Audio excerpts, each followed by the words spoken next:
मित्रों नमस्कार। मैं अमित मिश्रा आपको आपका स्वागत करता हूं इस वीडियो में। मित्रों, आज का मेरा टॉपिक है UP DElEd second semester math में चैप्टर 8 पार्ट 1। चैप्टर का नाम है गुणनखंड की संकल्पना, गुणनखंड। इसमें हम गुणनखंड सीखेंगे। अब गुणनखंड के हमें कई वीडियो लाने पड़ेंगे। गुणनखंड कई टाइप के होते हैं, इसलिए मुझे एक वीडियो भी ख़त्म नहीं हो पाएगा, इसके और भी वीडियो आएंगे। कुछ मैंने ये सवाल लिख रखे हैं, कुछ और कराऊंगा। यानी कि टाइप 1 है, गुणनखंड का टाइप 1 है। और टाइप 1 में आता है सार्वगुणनखंड, कॉमन फैक्टर। सार्वगुणनखंड क्या होता है दोस्तों? ऐसा गुणनखंड जो प्रत्येक पद में शामिल हो या जो प्रत्येक पद में उपस्थित हो, उसे हम सार्वगुणनखंड कहते हैं। जैसे xy plus Y X plus 2x, इस तरीके का दिया गया है। तो इसमें सार्वगुणनखंड में आज चर्चा कर रहा हूँ। सार्वगुणनखंड होता क्या है? देखिए मित्रों, इसमें और इसमें आप लोगों को कुछ कॉमन चीज़ दिखाई दे रही है। जो इसमें है वो इसमें भी है। इसमें हमने देखा इसमें भी x है, x इसमें भी है। तो मित्रों यहाँ पे x हमने बाहर लिखा, यहाँ क्या बचा? y, धन का चिन्ह, यहाँ x निकल गया यहाँ पे, तो क्या बचा? 2। तो यानी कि x इसका सार्वगुणनखंड है। x इसका सार्वगुणनखंड है, क्योंकि जब हम x का दोनों गुणा करेंगे तो वही पद हमारा बचेगा। xy या yx प्लस 2y, वही पद बच रहा है। तो इसका मतलब यह है कि सार्वगुणनखंड के बारे में आज हम सारे के सारे सवाल पढ़ेंगे। उसके बाद वर्गांतर वाला आएगा, फिर स्क्वायर वाला आएगा। मित्रों, एक चीज़ का विशेष ध्यान रखें, कुछ महत्वपूर्ण सूत्र होते हैं, उन्हें हम शुरुआत में ही देख लें तो आगे थोड़ा अच्छा रहेगा, आपके लिए भी हमारे लिए भी। क्योंकि कुछ सूत्र होते हैं, कॉमन फॉर्मूलाज होते हैं, जो अप्लाई होते रहते हैं, हमें याद रहें तो ज़्यादा बढ़िया है। आप इनको याद अवश्य करें। जैसे a प्लस बी का होल स्क्वायर बराबर a square plus B square plus 2ab।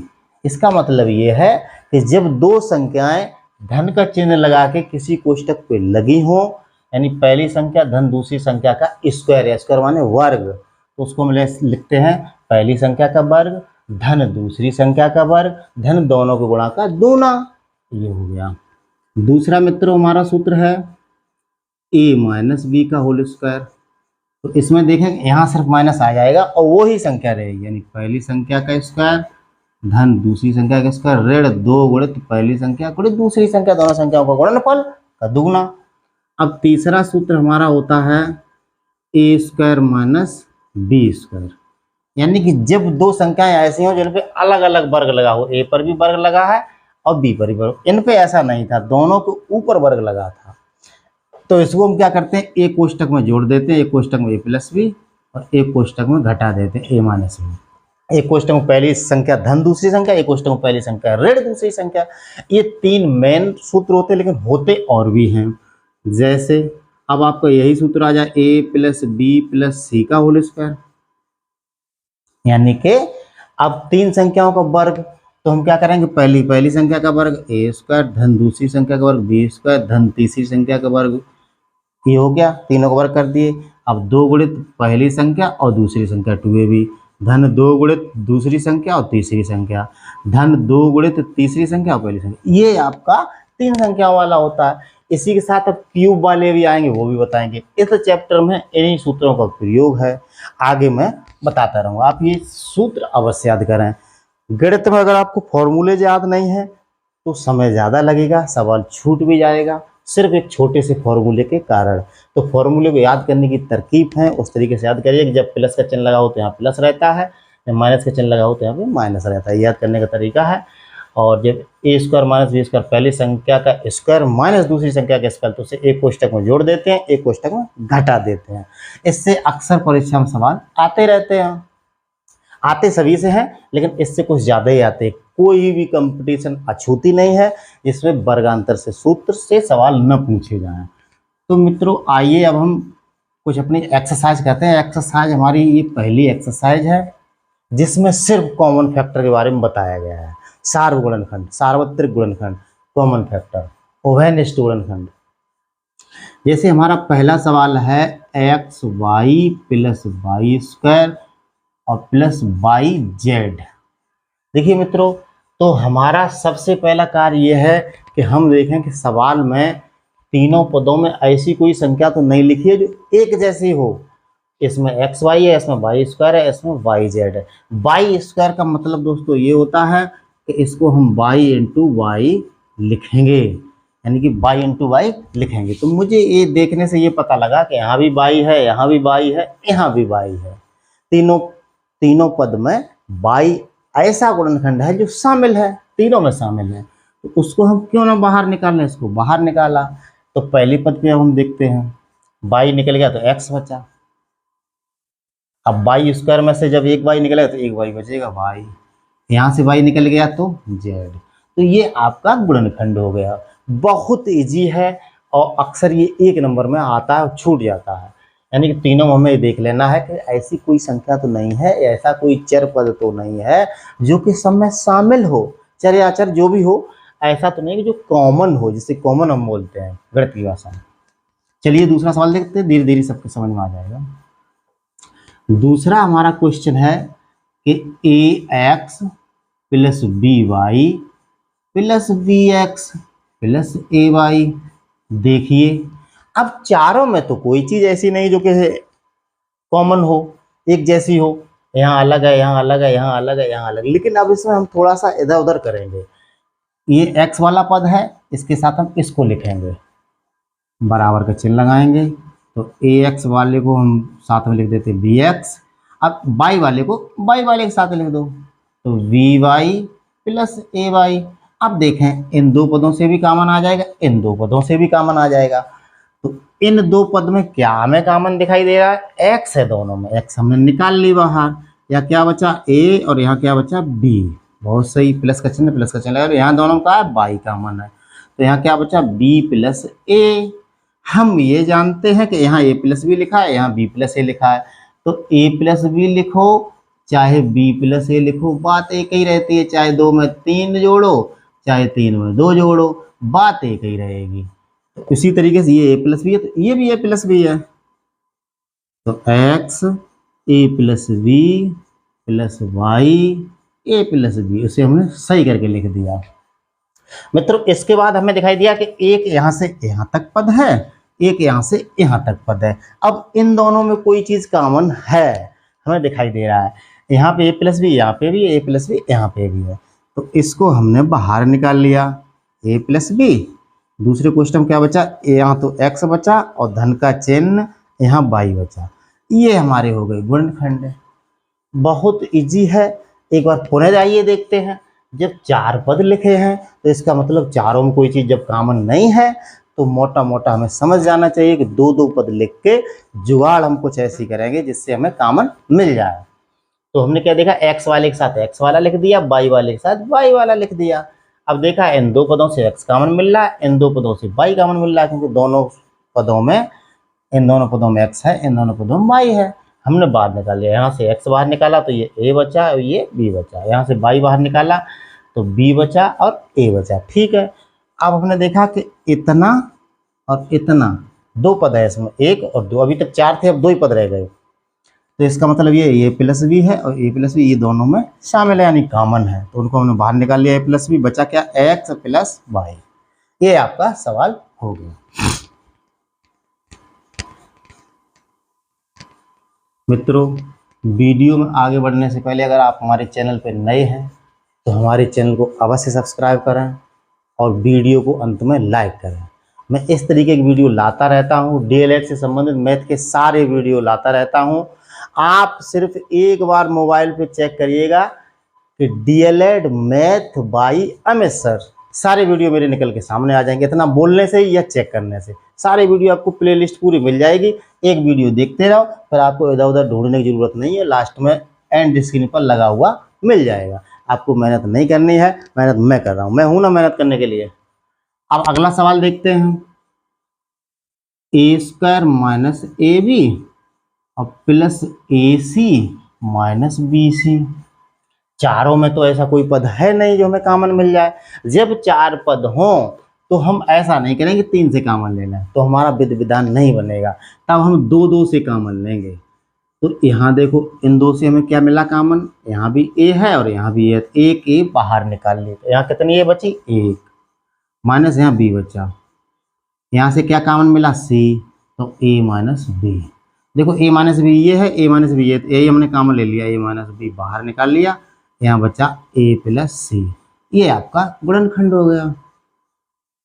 बहुत छोटे छोटे इजी सवाल हैं मित्रों, थोड़ा सा ध्यान है, वीडियो एक बार नहीं 2 बार देख लिया करो, इधर उधर बैक करके देख लिया करो, नोट्स बनाया करो, रिवीजन करो, तब एक बार जरूर इन्हें देख के जाए, आपका परीक्षा में अच्छा खासा नंबर आएगा। मित्रों अगला सवाल हम देखते हैं, है कुछ नहीं, 35a² b प्लस 10ab²। इसमें 2 पद है और इसमें चर भी है और अचर भी है, ए और बी और 35 से कई तरीके का पद लिखा है, तो हम थोड़ा सा कंफ्यूज होने वाले थे। तो देखें 35 है यहाँ, यहाँ 10 है, 35 और 10 में ऐसी कौन सी संख्या है जिसका भाग चला जाए, तो दिखाई देगा 5 का भाग यहाँ भी चला जाएगा, 5 का यहाँ भी चला, 10 का नहीं जाएगा, 10 का यहाँ चला जाएगा, यहाँ नहीं जाएगा, 7 का यहाँ चला जाएगा, 7 का तो नहीं, 5 का भाग चला जाएगा, तो हमने 5 कॉमन हमें मिल जाएंगे, ठीक है। और ए यहाँ भी, ए यहाँ भी, तो एक ए निकाल ली, ठीक है, बी यहाँ भी, बी यहाँ भी, बी निकाल ली, ठीक है। अब देखो 5 का भाग 35 में दिए तो 7 बार गया, ठीक है। अब यहाँ एक ए निकल गई तो एक बची, ठीक है, बी तो निकलेगी ही कुछ नहीं। अब 5 का भाग 10 में दिया तो 2, ए निकल गई, एक बी बची, 2b, ये आपका गुणनखंड हो गया। एक लाइन का सवाल है, थोड़ा सा देखना है, इधर हमने देखना था कि जब हमने 5 कॉमन लिया तो 35 में 5 का भाग देंगे 7 बार चला जाएगा, 5 का भाग 10 में देंगे 2 बार चला जाएगा। अब ए एक निकल गया तो एक ए बचा, बी निकल गया है, यहाँ एक ए निकल गया तो बचेगा नहीं, बी एक निकला तो एक बच गया, बस ये आपका गुणनखंड हो गया। तो बहुत ईजी है, हल्का सा थोड़ा सा ध्यान देना है। इसी तरीके से अगले क्वेश्चन की ओर हम बढ़ते हैं कि 5a² और b² plus 10aq plus b²। देखिए कितना इजी सवाल हो सकता है, आप जान गए होंगे, इसे कर ही लेंगे। देखें दोनों में 5 का भाग चला जाएगा, दोनों में a² बराबर कॉमन है, बड़ी घात a², और दोनों में b², इतना है। तो हमने देखा कि 5 का भाग दिया, 5 निकलेगा, कुछ नहीं बचा, a² निकलेगा, b² निकलेगा, तो 1 बचा यहाँ, यानी कि जितनी संख्या पूरी निकले इसका जब इसमें भाग देंगे तो 1 बचेगा। जैसे 5a² और b² में 5a² और b² का भाग देंगे तो एकम 1 आएगा, तो 1 हमने लिख दिया। यहाँ पे 5 दूनी 2, यानी धन का चिन्ह 2, अब a² जब निकलेगा तो एक ए बचा, ये आपका सवाल हो गया। 5a² b² कोष्टक के अंदर 1 + 2a, ये आपका छोटा मोटा सा सवाल हो गया। देखिए आगे हमारा एक सवाल है कि a² b plus abc plus ab²। हमने देखा कि तीनों में हमें कॉमन मिल रहा है, क्या मिल रहा है, तीनों में एक जैसी चीज ए दिखाई दे रही है, तो हमने ए को निकाल लिया बाहर। यहाँ क्या बचा, ab, यहाँ क्या बचा, bc, यहाँ क्या बचा, b²। बस ये उत्तर हो गया। नहीं, ए बी कॉमन आएगा दोनों में, यहाँ भी ए बी है, यहाँ भी ए बी है, यहाँ भी ए बी है, तो ए और बी कॉमन ले लिया तो एक ए बच गया, यहाँ बचा सी और यहाँ बचा बी। इसे हम इस तरीके से लिख सकते हैं सीधा करके, यानी ए बी, अब ए प्लस बी प्लस सी, ये हमारा फैक्टर हो गया। आगे देखते हैं मित्रों, ज़्यादा कठिन नहीं है, जैसे 15x + y - 10, एक कोष्टक में लिखा a + b, एक कोष्टक में लिखा है x + y और प्लस 35ab और कोष्टक में x + y। देखने में बहुत कठिन लग रहा है सवाल, पता नहीं क्या है, लेकिन इसमें 3 पद हैं, एक यहाँ से यहाँ तक, एक यहाँ से यहाँ तक, एक यहाँ से यहाँ तक। इन तीनों में हमने जब देखा तो x + y कॉमन आ रहा है, लेकिन हमें x + y ही नहीं और भी संख्याएं देखनी है कि और कुछ तो कॉमन नहीं है। x + y ठीक है, x + y हमने निकाल लिया, लेकिन और संख्याएं भी हैं कि हो सकता है 15 में और 10 में और 35 में ऐसी संख्या का भाग चला जाए, 5 का चला जाएगा, तो 5x प्लस वाई हमने बाहर निकाल लिए। दूसरी क्वेश्चन का बचा 5 यहाँ 3 बचे, माइनस यहाँ 2 बार जाएगा 2 ए प्लस बी बचा। अब प्लस 5 का भाग दिए 7 ए बी। आप इतना लिखा रहने देंगे तब भी आपका सही है, या थोड़ा सा आगे बढ़ा सकते हैं। तो इसको 5x plus Y 3 minus 2a अंदर कर दिए गुणा 2a minus 2b plus 7ab। क्योंकि माइनस जब अंदर जाएगा तो चिन्ह बदल देगा, इतना आपका फैक्टर हो गया। चलिए ये भी हो गया। अब ये 8वां सवाल आप करेंगे, कमेंट बॉक्स में जवाब देंगे, ये आपके लिए छोड़ा है। और कुछ 2-3 क्वेश्चन और हैं जो कि आए हुए हैं, उन पर भी थोड़ी नज़र डालते हैं। जैसे एक सवाल है x की घात 4 y माइनस वाई की घात 4 x। कितना इजी सवाल है, इसका गुणनखंड कीजिए। तो हमने देखा यहाँ और यहाँ दोनों में एक्स वाई कॉमन आया, एक्स वाई जब कॉमन लिया तो यहाँ X Q minus Y Q बचा। अब इतना ही लिखा रहने दो, कोई दिक्कत नहीं, या ऐसे आप बढ़ा सकते हैं आगे। एक्स वाई इसका सूत्र लगा तो एक कोष्टक हो जाएगा एक्स माइनस वाई, और एक कोष्टक में X square plus Y square और प्लस एक्स वाई। इस तरीके सूत्र लगा दो, नहीं लगा दो तो यहाँ तक भी आपका सही है, लगा दो तो यहाँ तक भी सही है। इस तरीके से आप सवाल करें तो बड़ा एंजॉय। ये आया हुआ है 2016 में, नहीं 16 में 20 में। जो भी हो हमें सवाल करना है, और सारे सवाल इंपॉर्टेंट रहते हैं, कोई भी गड़बड़ नहीं होता है, हमें सिर्फ करना है। एक सवाल है ए बी और कोष्टक में X square plus Y square, और फिर है हमारा धन एक्स वाई और A square plus B square. इसको हमें थोड़ा सा हल करना है। तो देखिए पहले हम गुणा कर ले रहे हैं, तो इसका दोनों कर लेंगे, तो a b x square plus a b y square. अब इसका जब दोनों गुणा करेंगे तो a square x Y plus B square x Y. अब देखना है हमें करना क्या है। हमें करना यह है कि x वाले एक तरफ लिख लो, जो कि हमारा काम कुछ बन जाए। x वाले एक तरफ लिख लो और y वाले एक तरफ लिख लो। तो x वाला ये है और ये है, इसको और इसको इसके साथ लिख दो। तो इसको लिखा A V X square plus A square x Y, इसको लिखे तो A V Y square plus B square x Y. अब दोनों में से कॉमन ले लो। यहाँ हमने देखा a कॉमन है और x कॉमन है, तो ax जब कॉमन आया तो बचा क्या bx प्लस यहाँ एक a निकल गया x तो ay। ठीक है, यहाँ हमने कॉमन लिया तो यहाँ हमारा by कॉमन आया, तो by कॉमन आया तो क्या बचा ay और bx। तो ये और ये समान है, इनको हमने कॉमन ले लिया, तो हमारा bx plus A Y common आ गया। ये क्या बचा, एक क्वेश्चन हो जाएगा ए एक्स प्लस बी वाई। ये हमारा गुणनखंड हो गया। बहुत ईजी है मित्रों, हो सकता है, हमें पूरी उम्मीद है कि आप समझ गए होंगे। एक और सवाल थोड़ा सा इम्पोर्टेंट है जो आया हुआ है, उस पर थोड़ी सी हम नज़र दौड़ाते हैं। अगला जो वीडियो आएगा वो वर्गांतर पे गुणनखंड रहेंगे। इसी तरीके से 3-4 वीडियो में गुणनखंड खत्म हो जाएंगे और पूरा का पूरा वैसा ही फंसेगा। आप ये न घबराएं कि हमारा ऐसा तो नहीं ना फंसे। यदि ये सवाल थोड़ा सा अच्छा है, यदि x plus Y plus Z बराबर 16, एक्स प्लस वाई 16 नहीं 12, X plus Y plus Z, तीन संख्याओं का योग 12 है, तथा X square plus Y square plus Z square बराबर 64 हो, तो X Y plus Y Z plus Z X का मान बताओ। कुछ नहीं है, वही सूत्र है 3 संख्याओं वाला। हम जानते हैं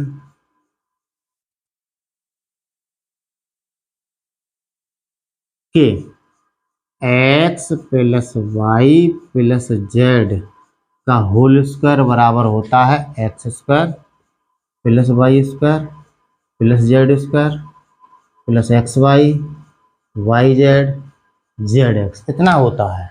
इतना हम अभी सूत्र बताए थे, ए प्लस बी करके बताया, ये एक्स वाई में है, अंतर नहीं है कुछ। अब देखो X plus Y plus Z का मान हमें 12 दिया है, तो 12 का स्क्वायर बराबर इतने का हमें मान दिया है, इतने का मान 64 दिया है, तो 64 लगा दिए, plus X Y Z Z X. देखिए इतने का हमें मान निकालना है, तो इसको इधर फेर दो, तो 12 बारी हम 144 माइनस 64, इधर आएंगे माइनस हो जाएंगे, बराबर X Y plus Y Z plus Z X. अब इसमें से 64 जब हम घटाएंगे तो कितने बचेंगे? 80। 144 में से 64 घटा देंगे, 80 बचेंगे। तो X Y plus Y Z plus Z X बराबर हमारा घटाने के बाद 80। ये हमारा उत्तर हो गया, और ये आया हुआ सवाल है और फिर आने की संभावना है। मित्रों आप रिवीजन करते रहें, भगवान करे आपके अच्छे नंबर